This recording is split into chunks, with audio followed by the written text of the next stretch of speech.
আর্জেন্টিনাকে ফিফা কোন লেভেলে হেল্প করছে এই জিনিসটা দেখে যেতেছি। তো প্রথমত দেখেন এই জায়গায় ম্যাকেলিস্টারকে এই ইজিপ্টের খেলোয়াড়টা ডিফেন্ড করতেছে, মেসি বলটা ম্যাকেলিস্টারের বরাবর দিতেছে এবং সে কি করে দেখবেন তার এক হাত তার বুকের দিকে দিবে এবং তাকে এক সাইডে ফালায় দেওয়ার ট্রাই করবে। এখন আমি জিনিসটা নর্মালি নিয়ে নিব, ঠিক আছে? তো জিনিসটা দেখেন এক হাত দিয়ে তাকে এক সাইডে ফালাই দিতেছে ডি বক্সের মধ্যে। এখন এই জিনিসটা আমি নর্মালি নিলাম, কারণ কি সে ডিফেন্ডার, সে চাইতেছিল বলটা উইন করতে, কোনো এক অলৌকিকভাবে সে নিজে নিজে তার সামনে আইসা পড়ছে এবং সে পিছনে চলে যাবে, এটা অলৌকিকভাবে হয়েছে, আমি ধরে নিলাম। হাউএভার বলটাকে যখন উইন করতে হবে, সে উইন করার জন্য এই কাজটা করছে, তখন তার পায়ে বলটা থাকার কথা, তাই না? বাট ম্যাকেলিস্টার স্টিল বলটা উইন করে এবং সে কি করে খেয়াল করবেন, এই দেখেন সে ডিরেক্টলি ম্যাকেলিস্টারের পায়ে কিক করে। অ্যান্ড এই জিনিসটা একটা পেনাল্টি অফেন্স। সে বলটা উইন করে নাই, সে ম্যাকেলিস্টারের পায়ে কিক করছে, ম্যাকেলিস্টারের পা লাগছে বলে। অ্যান্ড রেফারি সামহাও ভাবছে যে ও তো ফিফা বয়, আর্জেন্টিনারা হইলো ফিফা বয়, ওদের যদি পেনাল্টি দিয়ে জিতাই দিই সবাই তো বুঝে যাবে। এই জন্য সে কি করছে, এই ধরনের পেনাল্টি কিছু দিবে না, প্লে অন দিছে, মেসি বল পাইছে, হাউএভার সামনে চলে গেছে। বাট দ্য থিং ইজ এটা একটা ক্লিয়ার পেনাল্টি। দেখেন আমি আরও ক্লিয়ারলি দেখাই, আপনারা যদি আরও ক্লিয়ারলি দেখতে চান এই জায়গায় দেখতে পারেন, এই দেখেন ক্লিয়ারলি কই লাথি দিছে। আমি আরও দুইবার দেখাই আপনাদের রিয়েল টাইম, তো আপনারা দেখে নিলেন যে রেফারি কীভাবে হেল্প করছে। বাট আমি আরেকটা জিনিস দেখাই। এখন পৃথিবীর যে কোনো ফুটবলই দেখেন আপনি, আপনারা যারা ফুটবল রেগুলার দেখেন আপনারা জানেন যে আপনি যদি খেলার মধ্যে সেলিব্রেশনের সময় কোনো জার্সি খুলে ফেলেন, দ্যাট মিনস একটা direct yellow.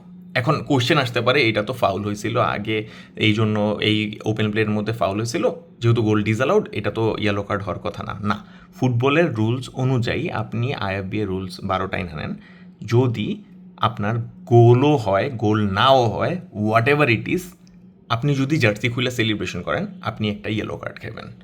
It doesn't matter যে আপনার ওই গোলটা দিছে না দিছে। তো এই জায়গায় ডিরেক্টলি রেফারি একটা ইরোর করছে, রেফারি ফেভার করছে ইজিপ্টকে, তাকে ইয়েলো কার্ড দেয় নাই। এখন এই জিনিসটা আপনি বলতেই পারেন যে আর্জেন্টিনার বিপক্ষে দেয় নাই, এটা অ্যাকচুয়ালি ফিফা ট্রাই করছে যে দেখাইতে যে আমরা অপোনেন্টকে ইয়েলো কার্ড দিই না, ইয়েলো কার্ড দিলে তো আবার অপোনেন্ট আসতে খেলবে, এই জন্য আর কি আমরা ইয়েলো কার্ড দিই না। বাট পরের জিনিসটা দেখেন আরও মজার আছে। এইটা তো আমার পার্সোনাল ফেভারিট, ফিফা বয় নিজে বলটা নিয়ে যেতেছিল। এখন এমন অবস্থায় দেখেন মিশরের এই খেলোয়াড়টা ডিরেক্টলি কই তাকায় আছে, ডিরেক্টলি মেসির দিকে তাকায় আছে, বলটা তার সামনে, তার কোনো ধরনের ইন্টেনশন ছিল না বলটাকে খেলার জন্য। সে কি করবে দেখবেন, সে মেসির মুখের মধ্যে একটা জোরে একটা জিনিস করছে, আপনারা দেখতে পারতেছেন কি হয়েছে, একটা টাচ লাগাইছে, মজা করে একটা টাচ লাগাইছে আর কি, ওরা তো দুষ্টিমি করে এই জন্য একটা মজা করে টাচ লাগাইছে, যা বুকের মধ্যে পর্যন্ত লাগছে। এই এই সুন্দর এই যে জোরে ফোর্সফুলি একটা হাত দিয়ে যেটাই করছে এটা লাগছে।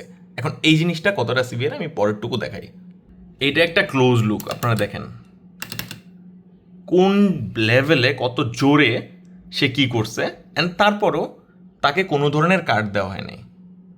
এই জিনিসটা আপনি কিভাবে মাইনা নেবেন যে উইদাউট দ্য বল কোনো ধরনের ইন্টেনশন ছাড়া তাকে তার মুখের মধ্যে একটা জোরে দেওয়া হইলো, তারপরও তাকে কোনো কিছু দেওয়া হয়নি। আপনারা সবাই ধরে নিতে পারেন আর্জেন্টিনার একটা খেলোয়াড় এক্স্যাক্টলি সেম কাজটা করছিল। এখন ইজিপ্টের খেলোয়াড়টাও করছে, তো ফিফা চিন্তা করলো যে যেহেতু ইজিপ্টের খেলোয়াড়টা করছে ওদের আমরা দেখাবো না, ওদের আমরা কারোর কাছে দেখাবো না, কারণ কি মেসির গ্লোরি যদি আবার বাইরে যায়, এই জন্য কাউরে কিছু দেখাইবো না। এইটাই ছিল ফিফার যেই যে একটা ফেভার করা হয়েছে আর্জেন্টিনাকে, এইটা।